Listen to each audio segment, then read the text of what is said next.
नमस्कार. श्री स्वामी समर्थ. मी गायत्री आपल्या सर्वांचे स्वागत करते भक्ती आणि भोजन या चॅनलवरती. आशा करते की आपण सर्वजण स्वस्थ आहात आणि मस्त आहात. भारतीय संस्कृतीच्या विशाल आकाशात अनेक ऋषी, संत आणि महान विभूतींनी आपलं तेज पसरवलं. पण त्या तेजस्वी तारकांमध्ये कसा सूर्य उगवला, ज्याच्या ज्ञानप्रकाशाने अज्ञानाचा काळोखच नाहीसा झाला.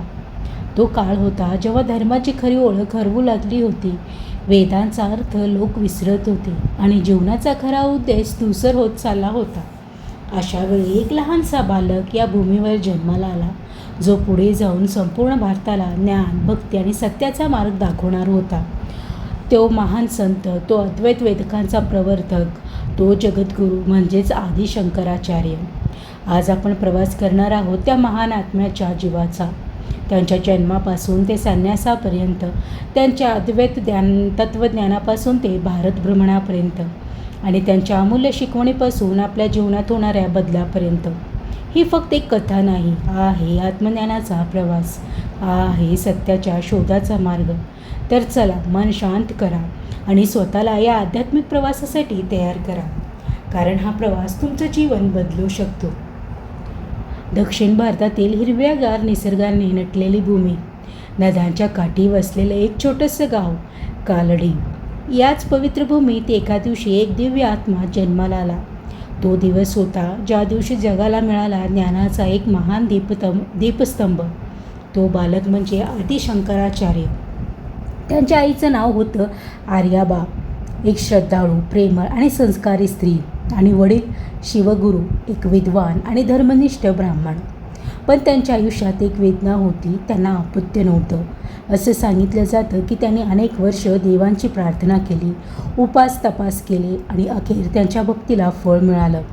भगवानाने त्यांना दिलं एक असामान्य वरदान, जो पुढे जाऊन संपूर्ण जगाला मार्गदर्शन करणारा होता.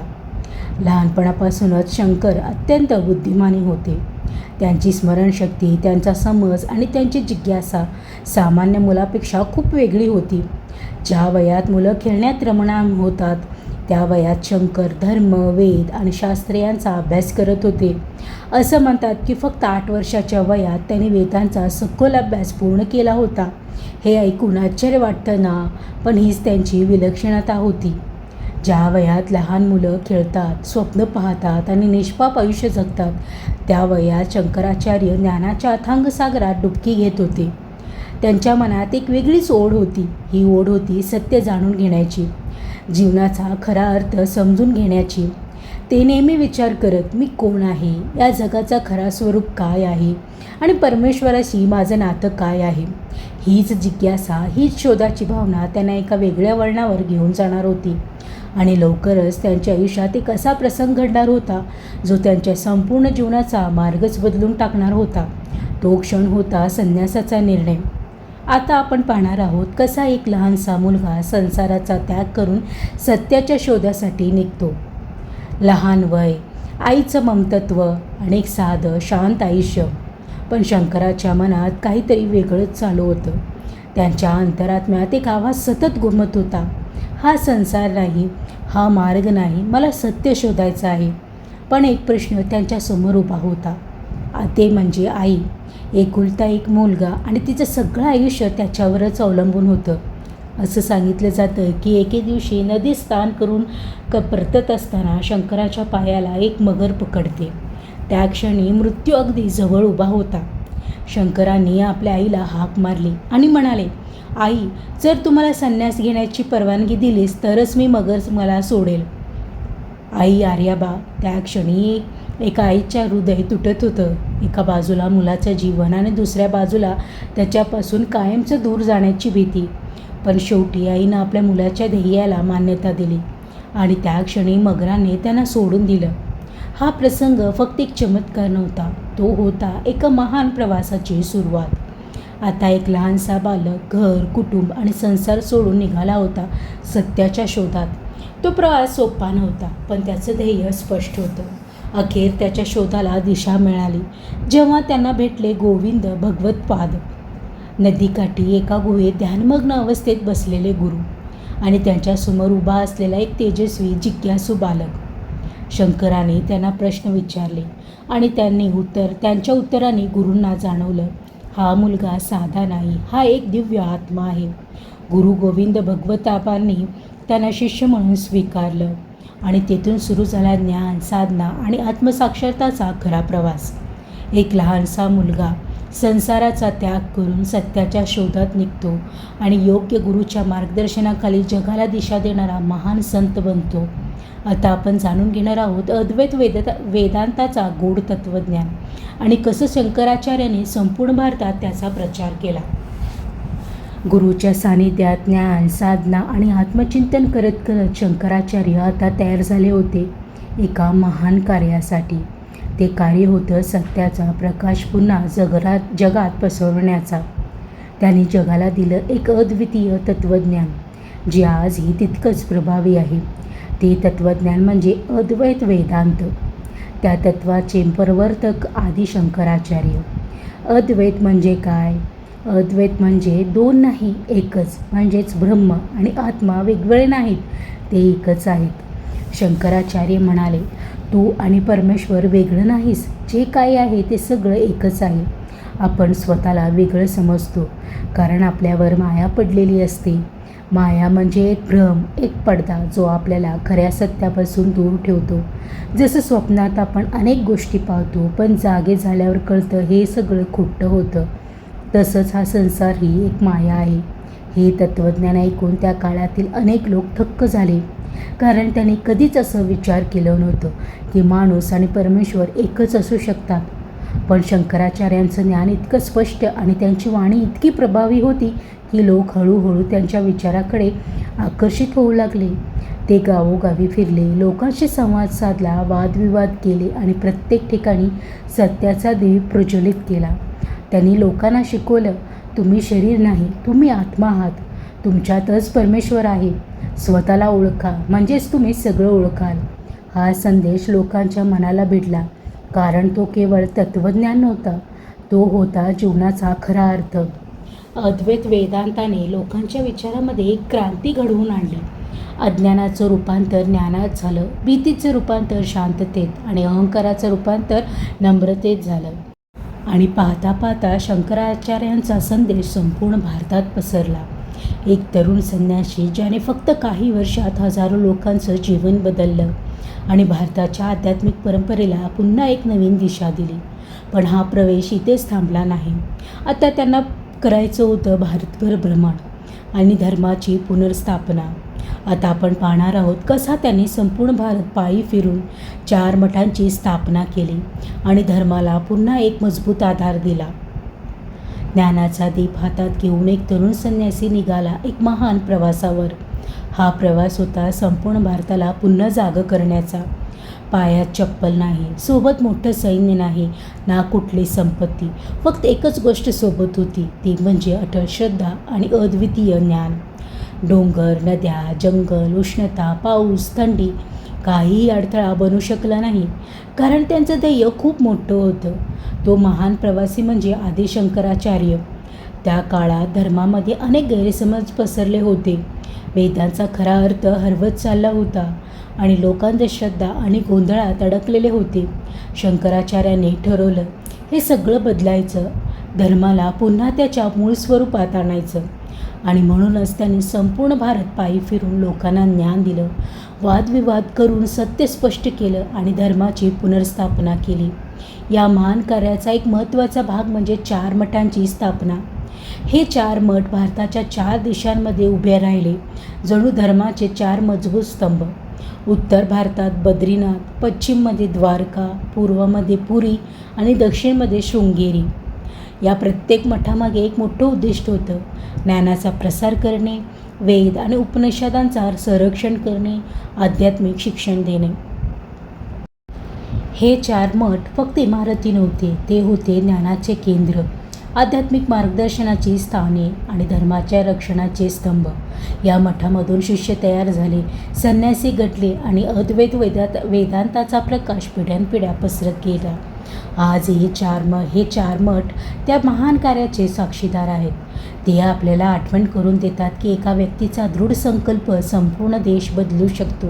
एक तरुण संन्यासी ज्याने आपल्या आयुष्याचा फक्त काही वर्षात संपूर्ण भारताला एकत्र केलं, धर्माला नवी दिशा दिली आणि आध्यात्मिकतेचा दिग प्रज्वलित केला.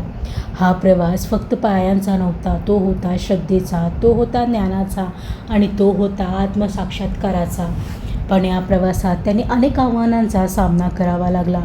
वादविवाद, प्रश्न, ज्ञानाची परीक्षा यांसारखे.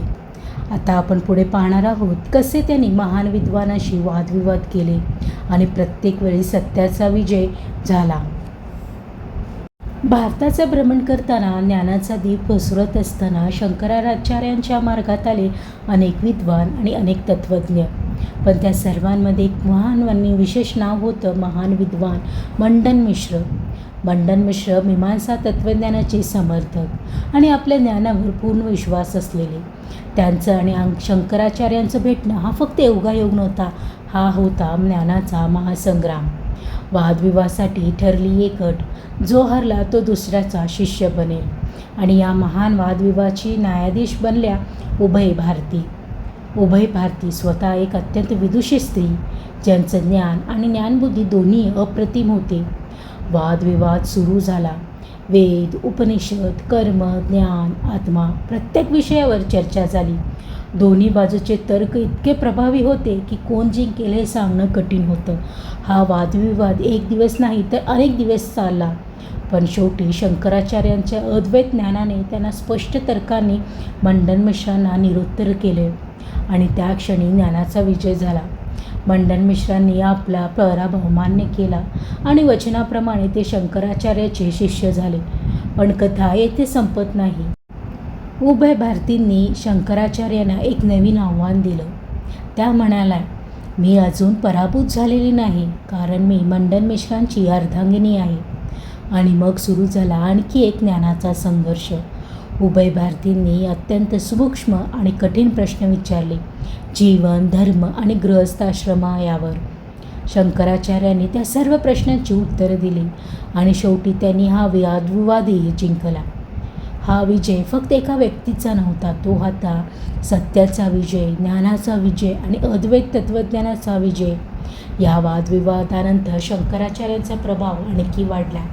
लोकांनी त्यांच्या विचारांना स्वीकारलं आणि त्यांचा संदेश दूरवर पसरला.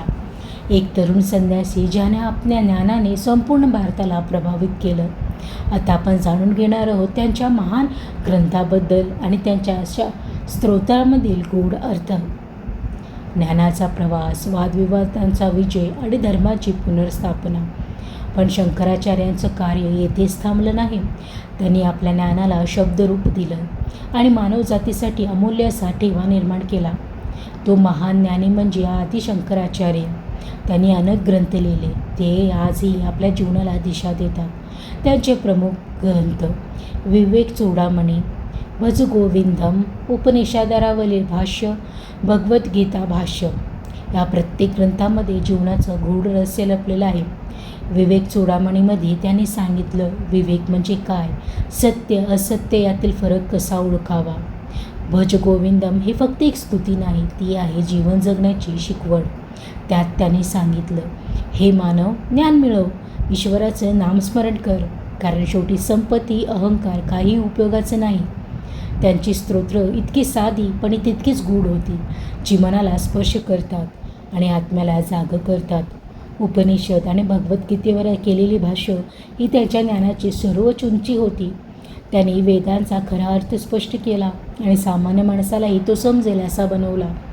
त्यांच्या लेखनामुळे ज्ञान फक्त विद्वानापुरतं मर्यादित राहिलं नाही, ते प्रत्येक सामान्य व्यक्तीपर्यंत पोचलं. त्यांचे शब्द आजही आपल्याला मार्ग दाखवतात, अंधारात प्रकाश देतात आणि जीवनाला अर्थ देतात. एक संत, एक तत्त्वज्ञ आणि एक महान लेखक, ज्यांनी आपल्या विचाराने संपूर्ण युग बदलून टाकलं. पण त्यांच्या शिकवणीचं खरं महत्त्व काय आहे, आजच्या आपल्या जीवनात त्याचा उपयोग कसा होतो, हे आपण जाणून घेणार आहोत. त्यांच्या शिकवणी आणि त्यांच्या आपल्या जीवनावर होणारा प्रभाव. आता ज्ञान, भक्ती आणि सत्याचा मार्ग. आदि शंकराचार्यांनी आपल्याला दिलेली ही सर्वात मोठी देणगी आहे. त्यांच्या शिकवणी फक्त त्या काळापुरता मर्यादित नव्हत्या, ते आजही तितक्याच सत्य आहेत आणि पुढील पिढ्यांनाही मार्गदर्शन करतील. आजच्या या धावपळीच्या जीवनात आपण बाहेर सुख शोधतो, संपत्तीमध्ये शोधतो, नात्यांमध्ये शोधतो, यशांमध्ये शोधतो. पण शंकराचार्य सांगतात खरा आनंद बाहेर नाही, तो तुमच्या आत आहे. त्यांचा पहिला संदेश, अहंकार सोडा, कारण अहंकारच आपल्याला सत्यापासून दूर नेतो. दुसरा संदेश, स्वतःला ओळखा, कारण जेव्हा तुम्ही स्वतःला ओळखता तेव्हा तुम्ही संपूर्ण विश्वाला ओळखता. तिसरा संदेश, सत्याचा स्वीकार करा, जरी ते कठीण असलं तरी तेच मुक्तीचा मार्ग आहे. आणि सर्वात महत्त्वाचं, प्रेम आणि करुणा जपा, कारण प्रत्येक जीवामध्ये तोच परमेश्वर वास करतो. जर आपण त्यांच्या शिकवणी आपल्या जीवनात उतरवल्या तर आपलं जीवन शांत होईल, मन स्थिर होईल आणि आपल्याला खरा आनंद मिळेल. एक महान संत ज्याने फक्त 32 वर्षाच्या आयुष्यात संपूर्ण भारत बदलला आणि लाखो लोकांच्या जीवनाला दिशा दिली. आज त्यांच्या जयंतीनिमित्त त्यांच्या चरणी कोटी कोटी वंदन. चला आपण एक छोटासा प्रयत्न करूया स्वतःला ओळखण्याचा, सत्याच्या मार्गावर चालण्याचा आणि आपल्या जीवनाला सुंदर बनवण्याचा. जर तुम्हाला हा भक्तिमय प्रवास आवडला असेल तर व्हिडिओला लाईक करा, मित्रपरिवारासोबत शेअर करा आणि त्याचबरोबर भक्ती आणि पूजन या चॅनलला सबस्क्राईब करायला विसरू नका. माहिती देताना काही माहिती चुकीची गेली असल्यास मी तुम्हा सर्वांची माफी मागते. मी गायत्री आपल्या सर्वांचा निरोप घेते. पुन्हा भेटूयात नवीन भक्तिमय प्रवासात, नवीन भक्ती कथेसह. तोपर्यंत नमस्कार. श्री स्वामी समर्थ.